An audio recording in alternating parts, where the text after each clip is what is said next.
నాకు తలనొప్పి 2 సంవత్సరాల నుంచి తల తిరగడం, నానా అవస్థలు పడుతున్నా. పండుకుంటే నిద్ర రాదు, అది పన్ను కొలకడం ఇలా జరుగుతుంది. పనికి పోవాలనుకునే పోలేకపోతున్నాను. నేను పనికి రాను అని హేళన మాత్రం చేస్తున్నాను, కానీ నాలో పని చేయాలని, కానీ పని పోతే చేయలేక వెనక్కి ఇట్లా జరుగుతుంది అయ్యా. నా బాధ ఇప్పుడు మీకేం బాధ? ఇప్పుడు నొప్పి ఉందా? గుండె నొప్పి ఉందా? ఇప్పుడు గుండె దడ ఉంది. ఇప్పుడు దడ కొట్టుకుంటుందా? నేను అడిగిన సమాధానం చెప్పు. గుండె దడ ఉందా? ఇప్పుడు ఉందా? ఉంది. తలనొప్పి ఉందా? ఇప్పుడుందా? కరెక్ట్ చెప్పు. ఉందా? ఎక్కడైనా ఇక్కడ నొప్పి వస్తుందా? ఓకే. నడుము నొప్పి ఉంది. నడుము నొప్పి కూడా ఉందా? ఇప్పుడుందా? ఒంటి కూడా ఒకసారి ఉందా నొప్పి? ఉందా? నొప్పి ఉందా? ఓకే. ఇప్పుడు నొప్పి ఉందా? చూడు ఒకసారి. ఉంది చూడు.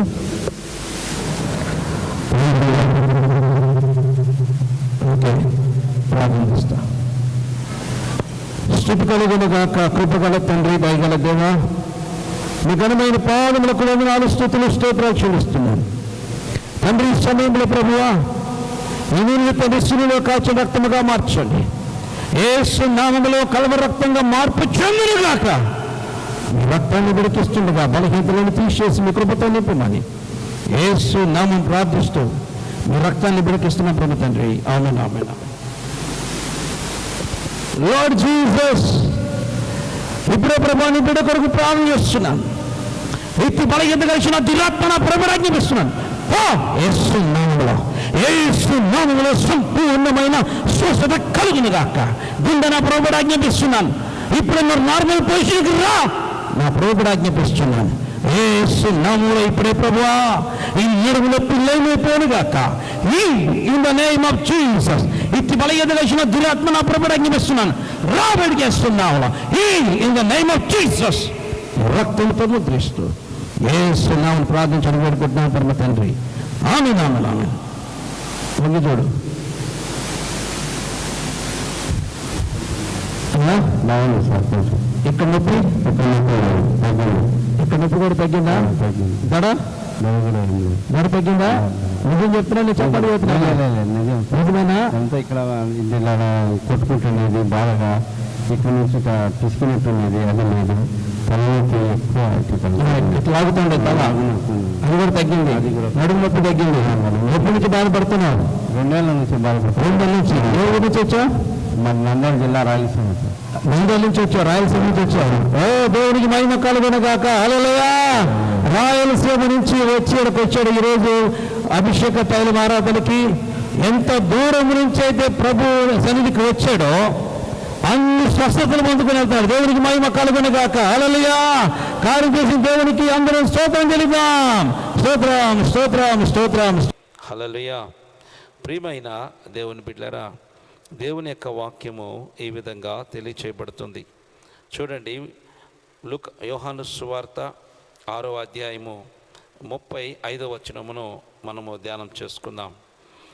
అందుకు యేసు వారితో ఇట్లనెను, జీవాహారము నేనే, నా యొద్దకు వచ్చువారు ఎంత మాత్రము ఆకలిగొనడు, నా యందు విశ్వాసమించువాడు ఎన్నడును దప్పిగొనడు అంటున్నాడు. పైన అయితే మనం చదువుకున్న వాక్యములో పరలోకము నుండి దిగువచ్చి లోకమునకు జీవమునిచ్చున్నది దేవుని అనుగ్రహించు ఆహారమై ఉన్నది అని చెప్తున్నారు. పరలోకము నుండి దిగువచ్చింది మన ప్రభు అయిన యేసుక్రీస్తు. ఆయన మాత్రమే పరలోకము నుండి భూలోకానికి దిగివచ్చిన ఏకైక గొప్ప దేవుడు. ఆ దేవుడు జీవాహారమై ఈ లోకానికి వచ్చినాడు. ఆ తండ్రి చెబుతున్న మాటలు ఏమిటంటే, అందుకు యేసు వారితో ఇట్లనెను, జీవాహారము నేనే, నా యొద్దకు వచ్చువాడు ఎంత మాత్రము ఆకలిగొనడు, నా యందు విశ్వాసం ఉంచువారు ఎప్పుడు దప్పిగొనడు అంటున్నారు. నా యందు, దేవుని యందు విశ్వాసం ఉంచిన వాడు ఎన్నటికీ ఆకలిగొనడు, ఆయన యందు నమ్మిక ఉంచిన వారు ఎన్నటికీ దప్పిక పొందరు అని చెప్తున్నారు. ప్రియా దేవుని బిడ్డలారా, దేవుని నమ్ముకుంటే ఈ యొక్క గొప్ప కార్యములు జరుగుతాయని చాలామంది అనుకుంటూ ఉంటారు. దేవుణ్ణి నమ్ముకున్నప్పుడు ఆహారం కొదువు ఉండదు, లేకపోతే తాగడానికి కొదువు ఉండదు అని అనుకుంటూ ఉంటారు. ప్రియ దేవుని బిడ్డలారా, ఈ యొక్క మాటలు ఆత్మ సంబంధమైనది. జీవాహారము అంటే దేవుని యొక్క వాక్యము. నీరు అనగా పరిశుద్ధాత్మ. దేవునికి మహిమ కలుగునగాక. అందుకే చెప్తున్నారు చూడండి, వాక్యము చదువుకుందాం. అందుకు యేసు వారితో ఇట్లనెను, జీవాహారము నేనే, నా యొద్దకు వచ్చువాడు ఎంత మాత్రమో ఆకలిగొనడు, నా యందు విశ్వాసముంచువాడు ఎన్నడు దప్పిగొనడు అంటున్నాడు. ప్రియ దేవుని బిడ్డలారా, చూడండి, ఈ విధమైన మాటలు చాలా ఆత్మీయమైన అర్థముతో కూడిన మాటలుగా కనపడుతున్నాయి. ఎన్నడూ ఆకలిగొనడు అనగా ఆ మాట అర్థం ఏంటంటే బాగా తిని కడుపు నిండా తిని అరిగి అరగక కొట్టుకులాడతాడు అని కాదు. ప్రియ దేవుని బిడ్డలారా, దీని అర్థం ఏంటంటే నిజమైన ఆహారము దేవుని యొక్క వాక్కు అనగా దేవుని యొక్క వాక్యము. దేవుని యొక్క వాక్యము ద్వారా తృప్తిపరచబడటం. నిత్యము దేవుని వాక్యము ద్వారా బ్రతుకుతారు. అందుకే అంటున్నాడు, మనుష్యుడు రొట్టె వలన మాత్రమే బ్రతకడు కానీ నా తండ్రి నోట వలన వచ్చు ప్రతి మాట వల్ల బ్రతుకుతారు అని చెప్తున్నారు. ప్రియ దేవుని బిడ్డలారా, అనగా దేవుని యొక్క వాక్యము ద్వారా, వాక్కు ద్వారా మనుష్యుడు బ్రతుకుతాడని పరిశుద్ధ గ్రంథం తెలియచేయబడుతున్నది. అనగా దేవుని యందు విశ్వాసం ఉంచువారు ఆయన మాట ద్వారా మనుష్యుడు బ్రతుకుతారు. ఆయన మాటే జీవాహారము. ఆ జీవాహారము ఎప్పుడు మనిషిని బ్రతికించింది. ఈ లోకంలో ఉన్న ఆహారము కొన్ని రోజులు తిన్న తర్వాత, ఒకరోజు తిన్న తర్వాత అది మరలా గంటకో 4 గంటలకు అరిగిపోయి మరలా ఆకలి అవటం ప్రారంభించింది. కానీ దేవుడిచ్చు ఆహారము తిన్నప్పుడు ఎన్నటికీ ఆకలి కొనరు. అంతేకాకుండా ఆయన యందు నమ్మిక ఉంచేవారు ఎన్నటికీ దప్పిక నొందరు. అనగా దేవుడి మీద నమ్మిక ఉంచేవారు పరిశుద్ధాత్మతో నింపుదల పొంది వారు ఆనందిస్తారు అని దేవుని యొక్క వాక్యము అర్థము తెలియచేస్తుంది. ప్రియ దేవుని బిడ్డలారా, చాలామంది అనుకుంటారు యేసయ్య నమ్ముకుంటే ఇక ఆకలి ఉండదు, బాగా ఆహారం దొరికింది, యేసయ్య నమ్ముకుంటే తాగడానికి ఏ బాధ ఉండదు, చక్కగా తిని తాగొచ్చు అని అనుకుంటూ ఉంటారు. ప్రియ దేవుని బిడ్డలారా, దాని అర్థము అది కాదు. దేవుడి మీద ఆధారపడితే ఆయన మాట సత్యమున్నది, అది జీవాహారము. ఆ జీవాహారము వాక్కుల ద్వారా మనుషులు బ్రతుకుతారు. అంతేకాకుండా ఆయన యందు నమ్మిక ఉంచినప్పుడు, విశ్వాసముతో ప్రార్థన చేసినప్పుడు పరిశుద్ధాత్మ అనే నీరు మన మీద కుంపరించి మనను తృప్తిపరుస్తారు. ప్రియ దేవుని బిడ్డలారా, అందుకే ఈ మాట ఇంత చక్కగా రాయబడింది. అందుకు యేసు వారితో ఇట్లను, జీవాహారము నేనే, నా యొద్దకు వచ్చేవాడు ఎంత మాత్రము ఆకలిగొనడు. అనగా జీవాహారము దేవుడై ఉన్నాడని ప్రభు చెప్తున్నాడు. అనగా జీవాహారం అంటే బ్రతికించే ఆహారము, నిత్యము జీవించు ఆహారము, నిత్యము దొరుకు ఆహారము, నిత్యము ఉండు ఆహారము. పాడైపోదు, కుళ్ళిపోదు, అయుగయుగాలు అంతే ఉండిపోతుంది. అనగా ఈ లోక సంబంధమైన ఏ ఆహారమైనను కొన్ని రోజులు పెడితే పాడైపోతుంది. కానీ దేవుడిచ్చు ఆహారము ఎన్నటికీ పాడవదు, అది యుగ యుగంలో నిలిచిపోతుంది. అందుకే ఆ ఆహారము ఏదనగా దేవుని యొక్క నోటి మాట, ఆయన వాక్కు. ఆయన వాక్కు నిత్య ఆహారమై ఉన్నది. ఆ యొక్క వాక్కు నిత్యం మనిషిని బ్రతికిస్తుంది. అది ఎప్పుడూ పాడైపోదు, యుగ యుగాలుగా ఉండిపోతుంది. అది కుళ్ళిపోదు, నాశనము కాదు, నిత్యము నిలిచి ఉండేది దేవుని యొక్క జీవాహారమైన వాక్కు. ఆ వాక్కు కొరకు మన పితరులు అనేక మంది శ్రమలు అనిపించినారు. ఆ దేవుని యొక్క మాట కొరకు అనేక మంది వారి జీవితాలు బలియాగం చేసుకున్నారు. దేవుడు పలికే ఒక్క మాట కొరకు వారి జీవితాల్ని పానార్పముగా అర్పించినారు. ప్రియ దేవుని బిడ్డలారా, అందుకే ఆ మాటలో శక్తి ఉన్నది, ఆ మాటలో జీవం ఉన్నది. అందుకే యేసయ్య అంటాడు, సాతాను ఒకసారి ఆయన ఉపవాస ప్రార్థన ముగించుకొని ఆకలి కలిగి ఉన్నప్పుడు సాతాను అంటదో, నువ్వెందుకు ఇంత ఆకలితో అల్లాడిపోతావు? ఇదిగో నీవు నిజముగా దేవుని కుమారుడు అయితే ఈ రాయిని రొట్టెలు చేసుకొని హాయిగా తిను అని సాతాను దేవునితో మాట్లాడటం ప్రారంభిస్తుంది. అప్పుడు దేవుడు పలికిన మాట ఏంటో తెలుసా? మనుష్యుడు రొట్టె వలన మాత్రమే బ్రతకడు కానీ నా తండ్రి నోటి వలన వచ్చు ప్రతి మాట వల్ల బ్రతుకుతారు అని చెప్తారు. అనగా ప్రియ దేవుని బిడ్డలారా, దేవుని మాట ద్వారా ప్రతి ఒక్కరూ బ్రతుకుతారు. ఆ మాటే జీవాహారము. దేవునికి మహిమ కలుగునగాక. హల్లెలూయా. అందుకే ప్రియా దేవుడు నమ్మిక ఉంచిన వారి పట్ల దేవుడు గొప్ప కార్యములు చేస్తారు. అందుకే చూడండి, అందుకు యేసు వారితో ఇట్లా జీవాహారము నేనే, నా యొద్దకు వచ్చేవాడు ఎంత మాత్రమో ఆకలి, నా యందు విశ్వాసం ఉంచువాడు ఎన్నడూ దప్పికొనడు అంటున్నాడు. దేవుడి మీద విశ్వాసం ఉంచు ఉన్నవారు ఎన్నటికీ దప్పిక కలిగి ఉండరు, ఎన్నటికీ దాహము కలిగి ఉండరు, తృప్తి పరచబడతారు. దేవునికి మహిమ కలుగునగాక.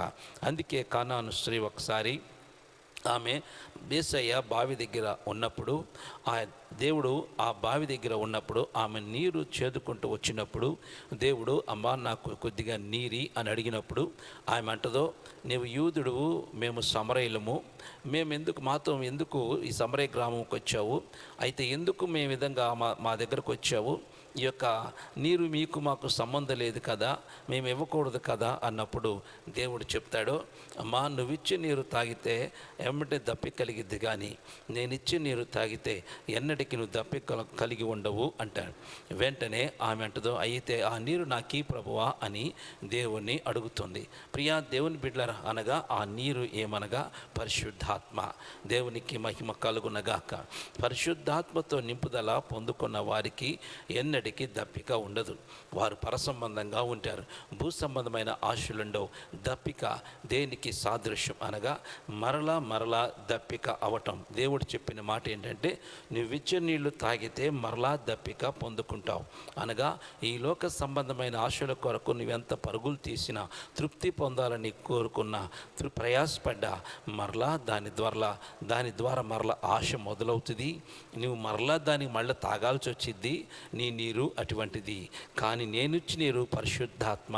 అది ఒక్కసారి వచ్చిందంటే నిన్ను ఎప్పుడు తృప్తిపరుస్తుంది. అనగా నీ జీవితమును మార్చిద్ది, నీ ఆలోచనలు మారుస్తుంది, నీ తలంపులు మారుస్తుంది. నీవు ఇచ్చిన నీరు ఆలోచనలు మార్చదు, తలంపులు మార్చదు, కానీ నేనిచ్చే నీరు ఆలోచనలు మార్చిద్ది. అనగా నా నీరు జీవాహారము. దేవునికి మహిమ కలుగునగాక. నా నీరు పరిశుద్ధాత్మ. ఆ పరిశుద్ధాత్మ నేను నీకు ఇస్తాను కాబట్టి నీవు ఎన్నటికీ దప్పిక పొందవు. అనగా ఇక మరలా పాపము చేయవు. దేవునికి మహిమ కలుగునగాక. ఈ నీరు ఆమె నీరేమో లోక సంబంధమైనది, దేవుడిచ్చి నీరేమో పర సంబంధమైనది. ఆ దేవుడిచ్చి నీరు పరిశుద్ధాత్మ, అది పరము నుండి దిగి వచ్చిన ఆత్మ. ఈమె నీరు లోక సంబంధమైన శరీరాశులు, నేత్రాశులు, జీవోపడంబములు. అవి తాగిన తర్వాత మరలా దప్పికవుతుంది. ఈ శరీరాశులు, నేత్రాశులు, జీవోపడంబములు ఒక్కసారి అనుభవించిన తర్వాత మరలా వాటిని అనుభవించాలని కోరిక మొదలైద్ది. అందుకే దేవుడు చెప్తాడు, నీ నీరు తాగిన వారు మరలా దప్పిక పొందుతారు. అనగా ఈ లోక సంబంధమైన ఆశలతో బ్రతికిన వారు ఎన్నిసార్లు ఆశల కొరకు పరిగెత్తినా, ప్రయాసపడ్డా, దాన్ని అనుభవించినా నువ్వు మరలా దాన్ని తాగాల్సి వచ్చింది. అనగా తృప్తి లేని జీవితంతో బ్రతుకుతావు అని మాట ఇక్కడ అర్థమవుతుంది. ప్రియా దేవుని బిడ్డలారా, తృప్తి లేని జీవితం. అందుకే మన జీవితంలో తృప్తికరమైన జీవితం ఎక్కడ ఉందంటే మన ప్రభువైన యేసుక్రీస్తులో ఉన్నది. పరిశుద్ధాత్మ పొందుకున్నవారు తృప్తిగా బ్రతుకుతారు.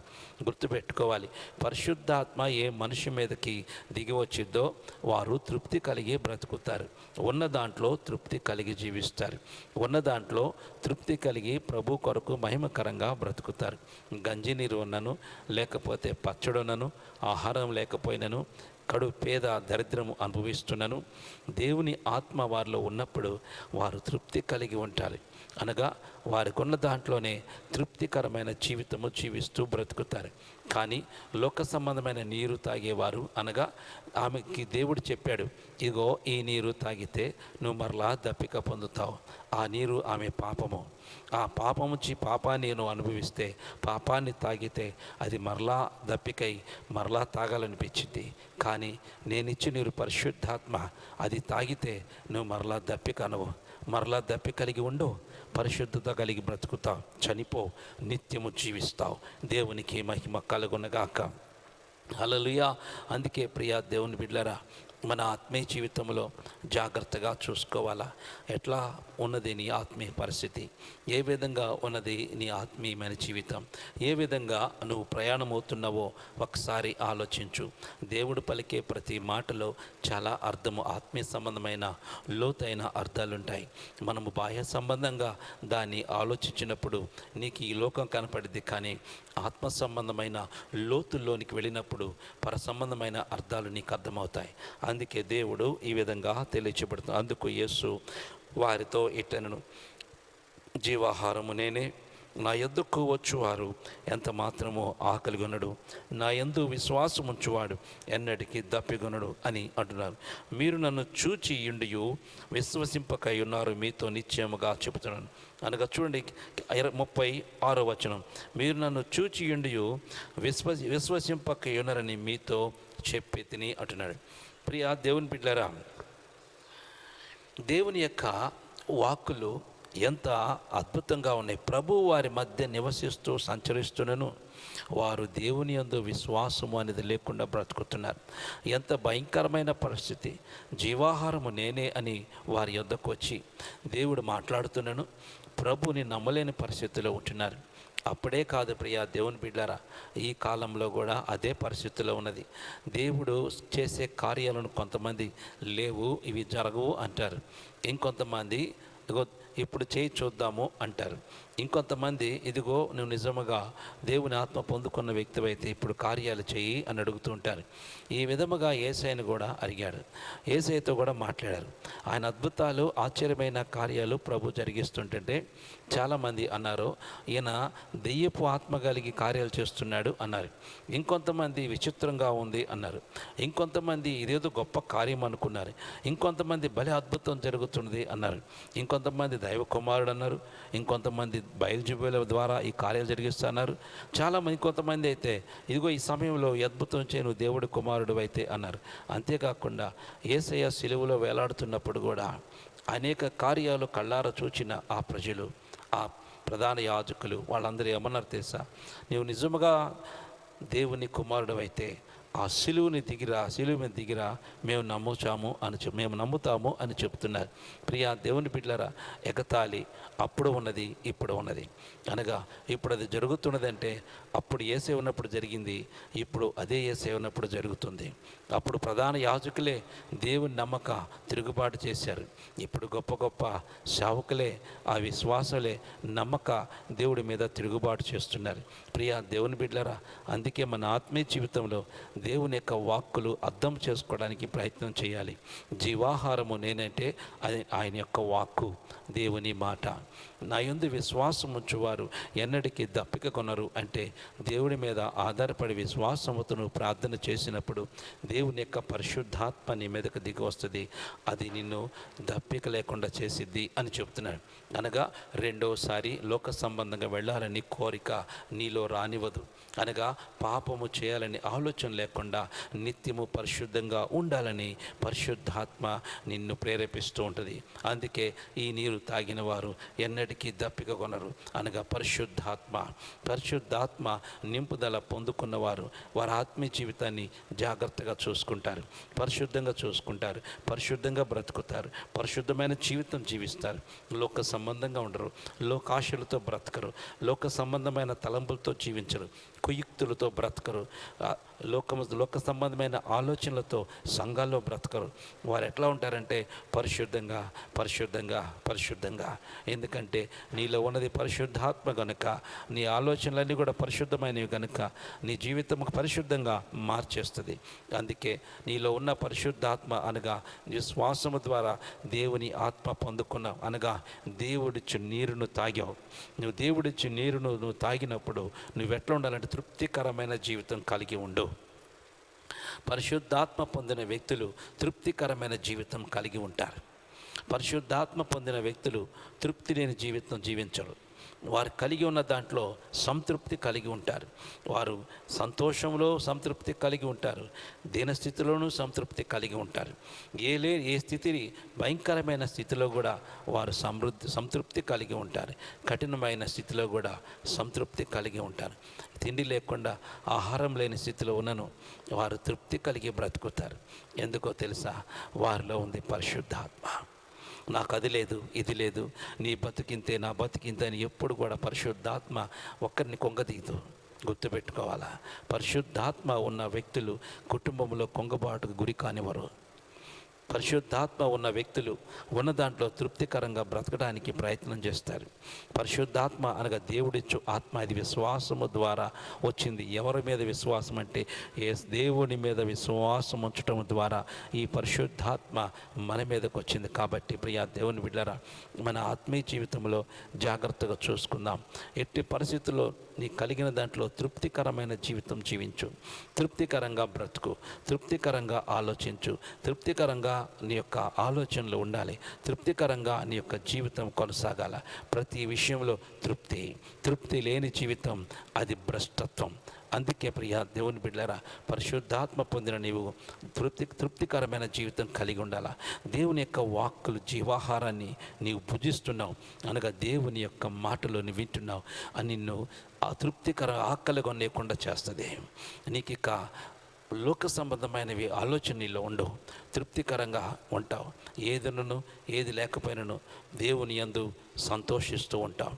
అందుకంటారు, మరలా చెప్పుదును, మీరు సంతోషించి ఆనందించుడి అని చెప్తున్నాడు. ఇప్పుడు ఎందుకు ఆనందించాలంటే క్రీస్తులో ఉన్నాము కాబట్టి, దేవుని యొక్క వాక్కు వింటున్నాము కాబట్టి, ఆ వాక్కు ద్వారా మనం జీవిస్తున్నాం కాబట్టి, ఆ పరిశుద్ధాత్మ వాక్కుల ద్వారా మనము జీవిస్తూ బ్రతుకుతున్నాం కాబట్టి. అంతేకాకుండా నీరు దేవుని యొక్క వాక్కులు మాటలు, దేవుని యొక్క వాక్కు అనగా ఈ దేవుని యొక్క మాటల ద్వారా, దేవుని యొక్క మాట ద్వారా, దేవుని యొక్క వాక్యము ద్వారా మనిషి బ్రతుకుతాడు. నీవు జీవిస్తున్నావంటే కేవలము దేవుని వాక్కు ద్వారా నేను జీవించాలా. అంతే ప్రియా దేవుని బిడ్డలారా, నువ్వు తృప్తికరంగా ఉండాలంటే పరిశుద్ధాత్మ పొందుకున్నప్పుడు నువ్వు తృప్తికరంగా ఉంటావు. దేవుని యొక్క వాక్కును తీసుకోవాలా, నువ్వు జీవించాలా. దేవుడిచ్చి నీరు నువ్వు తాగాలా, పరిశుద్ధాత్మ పొంది తృప్తికరంగా జీవించాలా. దేవుడు ఈ మాటను తెలియచేస్తున్నాడు ఈ దినాన. కనుక ప్రియా దేవుని బిడ్డలారా, మన ఆత్మీయ జీవితాన్ని జాగ్రత్తగా చూసుకుందాం. లోక సంబంధంగా ఉండొద్దు, ఆత్మ సంబంధంగా బ్రతకడానికి ప్రయత్నం చేయి. దేవుడు నీకు ఇచ్చిన ప్రతి దాంట్లో తృప్తికరంగా ఉండు. దేవుడు నీకు ఇచ్చిన ప్రతి దాంట్లో నెమ్మది కలిగి ఉండు. ఒకవేళ కొదువైంది, బాధలున్నాయి, సమస్యలున్నాయి, ప్రార్థన చేయి. విశ్వాసముతో దేవుడు ఆ కార్యము చేయలాగిన ప్రార్థన చేయి.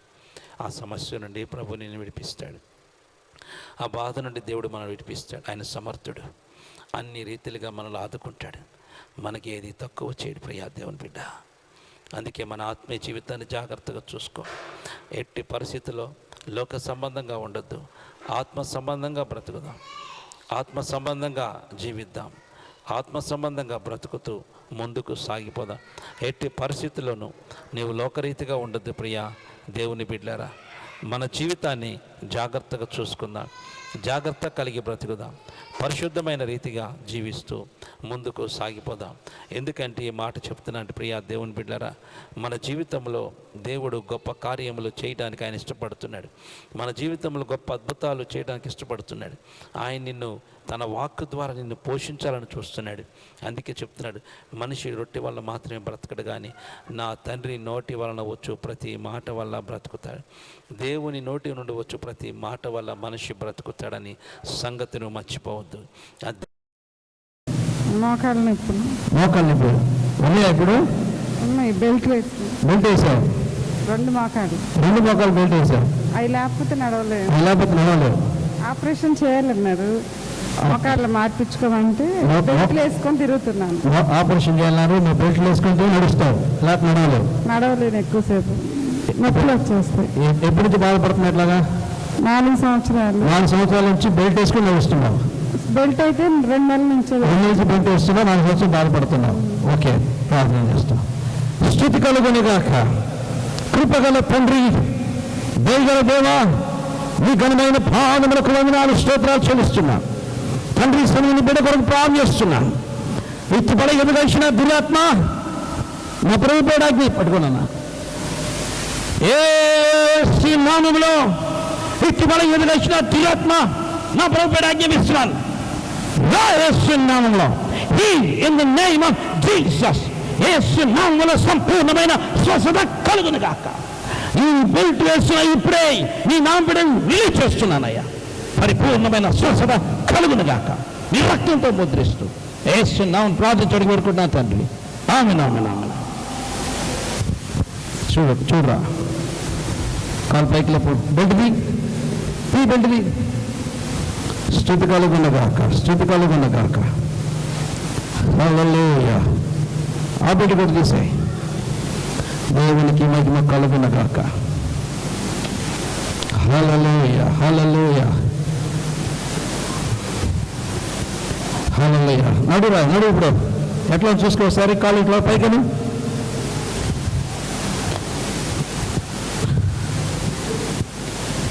స్థితి కలుగునగాక. ఏమా ఉందా నొప్పి?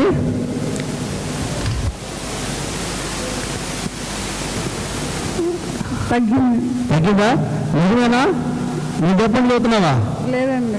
4 సంవత్సరాల నుంచి నొప్పులతో బాధపడుతున్నావు. 2 నెలల నుంచి బెల్ట్ పెట్టుకుని తిరుగుతున్నావు. దేవుని మహిమ కలుగునగాక. హల్లెలూయా. 2 నెలల నుంచి బెల్ట్ పెట్టుకుని తిరుగుతుంది నడవలేక. ఇప్పుడు నా ప్రభు దగ్గరికి రాగా యేసయ్య ఈ బెల్ట్తో పని లేకుండా చేశాడు. దేవుని స్తుతి కలుగునగాక. హల్లెలూయా హల్లెలూయా. తండ్రి నీకే వందనాలు ప్రభువా. నీ బిడ్డ కోసం ప్రార్థన చేస్తున్నాను. కనికరించినందుకు వందనాలు, ముట్టినందుకు వందనాలు, స్వస్థపరిచినందుకు వందనాలు, స్తోత్రాలు చెల్లిస్తూ యేసు నామమున ప్రార్థించడం కోరుకుంటున్నాను పరమ తండ్రి. ఆమేన్ ఆమేన్ ఆమేన్ ఆమేన్. ప్రైజ్ లార్డ్ అమ్మా. గుంటూరు మందిరానికి పో. దేవుని స్తుతి కలుగునగాక. ఏమైంది మీకు? 2 చెవులు వినపడవు 6 సంవత్సరాల నుంచి. ఎప్పటి నుంచి వినపడవు? 6 సంవత్సరాలు. 6 సంవత్సరాల నుంచి 2 చెవులు వినపడవు. 2 చెవులు వినపడవు. ఎక్కడి నుంచి వచ్చారు మీరు? విజయవాడ. విజయవాడ నుంచి వచ్చారు. వినపడుతుందా? వినపడుతుందా? వినపడతలా? హార్ట్ ప్రాబ్లం కూడా ఉంది. కడుపులో ప్రాబ్లం ఉంది. ఓకే, ఇప్పుడు నీ కోసం ప్రార్థన చేస్తా. యేసయ్య స్వస్థత నమ్ముచున్నావా? యేసయ్య స్వస్థపరుస్తాడు నమ్ముచున్నావా? అమ్మా వినపడుతుందా? Okay.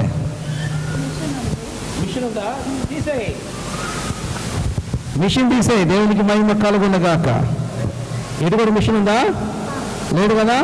Okay. Holi spirit God, కృపగల తండ్రి, నా దేవా, నీ బిడ్డ కొరకు ప్రార్థన చేస్తున్నాను. ఇత్తి బలం ఎదగలిసిన దురాత్మ నా పొరపడి ఆజ్ఞాపిస్తున్నాను.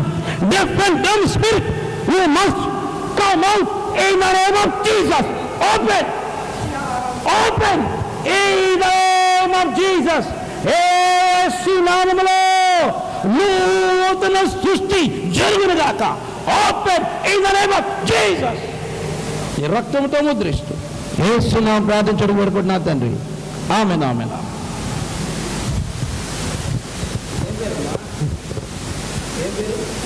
మరియమ్మ, విజయవాడ. ఒక బాబు.